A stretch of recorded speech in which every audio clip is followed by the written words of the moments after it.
Right now, more than 2.5 million savers across the UK are about to get an unexpected tax bill, and most of them have no idea it's coming. If you're retired and you keep money in an ordinary savings account, there's a good chance you're one of them. So let's break down exactly what's changing, why it's catching people off guard, and what you can actually do about it. Here's the situation in plain terms.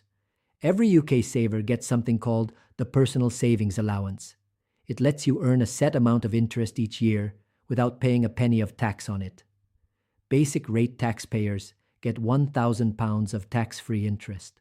Higher rate taxpayers get £500. Additional rate taxpayers get nothing at all.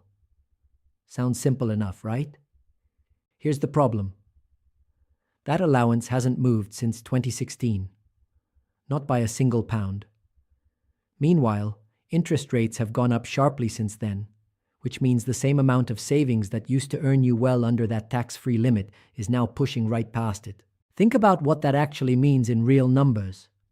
At today's typical savings rates, a basic rate taxpayer only needs around £22,000 sitting in an ordinary account before they start owing tax on the interest.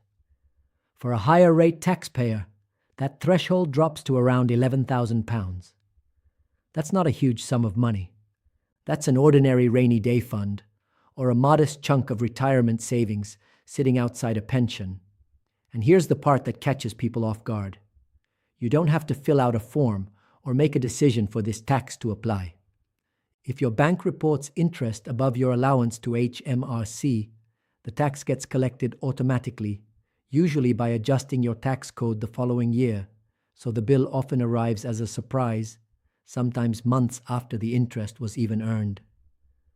But that's only part of the story, because retirees are actually in a slightly different position than everyone else, and almost no one is talking about it clearly. Here's the detail that matters most if you're retired. On top of the Personal Savings Allowance, there's a separate, much larger allowance called the starting rate for savings.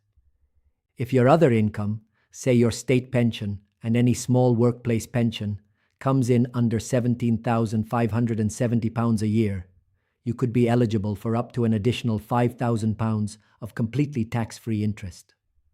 Stack that on top of your normal personal savings allowance, and someone on a modest retirement income could potentially earn £6,000 or more in savings interest before owing HMRC anything at all. The catch is that this allowance is rarely mentioned in the same breath as the standard personal savings allowance, and plenty of retirees who qualify for it never actually claim the benefit, simply because their bank doesn't automatically apply it. So the first thing worth checking right now is whether your income level actually qualifies you for this bigger allowance, because if it does, you may be sitting more comfortably than you think. Now here's where things get more complicated, because there's a second change coming that will affect almost everyone, retired or not. At the autumn budget, the Chancellor confirmed that starting in April 2027, the tax rate on savings interest is going up by 2 full percentage points across every band. Basic rate savers will move from 20% to 22%. Higher rate savers move from 40% to 42%. Additional rate savers move from 45% to 47%. That means any interest you earn above your tax-free allowances is about to get more expensive to hold outside of a shelter, like an ISA. This isn't a rumor or a proposal still being debated. The Treasury has already confirmed, in writing, that these changes are going ahead exactly as planned, even after a change in Chancellor earlier this year. So what's the fix that's getting so much attention right now? It's the ISA. Anything held inside a cash ISA is completely sheltered from this.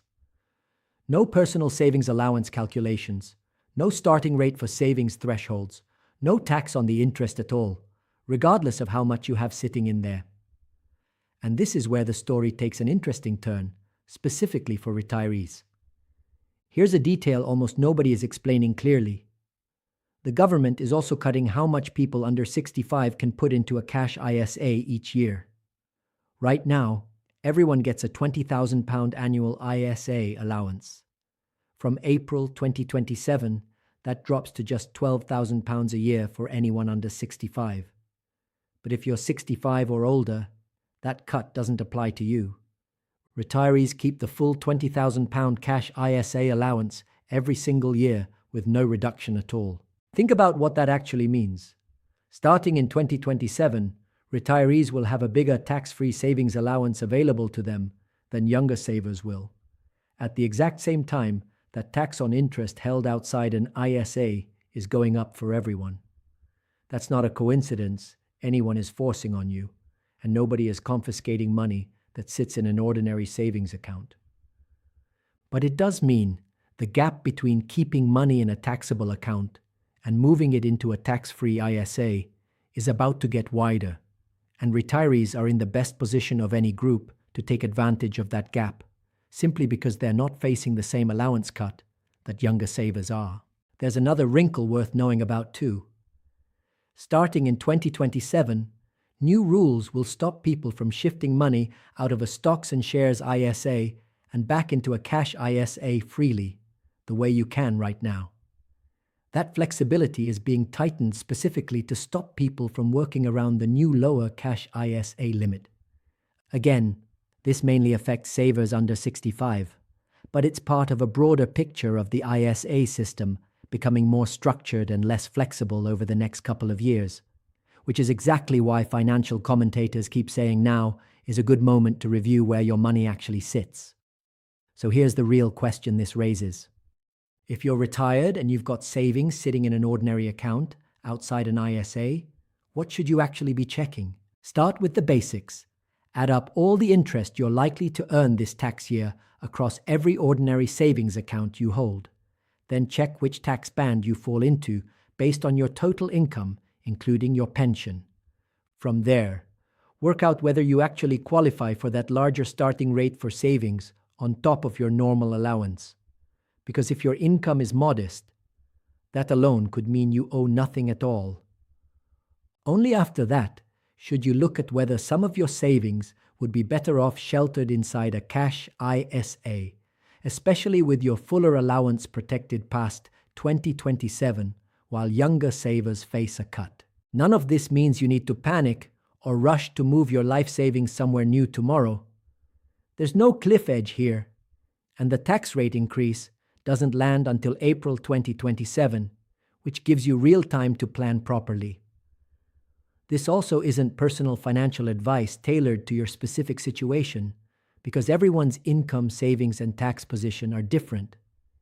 If you're not sure where you stand, it's worth speaking to a regulated financial advisor or using a free service like Money Helper, which is government-backed and doesn't charge for guidance, to actually run your numbers properly before making any decisions. Here's what to keep an eye on going forward. Watch whether HMRC issues clearer guidance to help people understand if they automatically qualify for the starting rate for savings, because right now, awareness of it is surprisingly low, even among people who'd benefit most. Watch how banks and building societies respond to the 2027 cash ISA changes, because several providers have already flagged that the rush to fill cash ISAs before the cut kicks in has been unusually heavy this year. And watch whether the government makes any further adjustments to these thresholds between now and 2027, because tax policy in this area has shifted more than once over the past year already. At the end of the day, this comes down to a simple, practical question. You worked hard to build up savings, whether that's for emergencies, for family, or just for peace of mind in retirement. The rules around how much tax you pay on the interest from that money are changing quietly in the background, while most people are focused on other headlines. Understanding where you stand today and where you'll stand after April 2027 is the only way to make sure more of that money stays in your pocket instead of HMRC's. Have you checked whether your own savings interest is creeping past your tax-free allowance this year? Do you think retirees should have been given more protection in these changes, or is the current setup already generous enough? Let us know in the comments, and if you want to stay on top of the next wave of savings and tax changes before they land, make sure you're subscribed, because there's more coming before April 2027 arrives.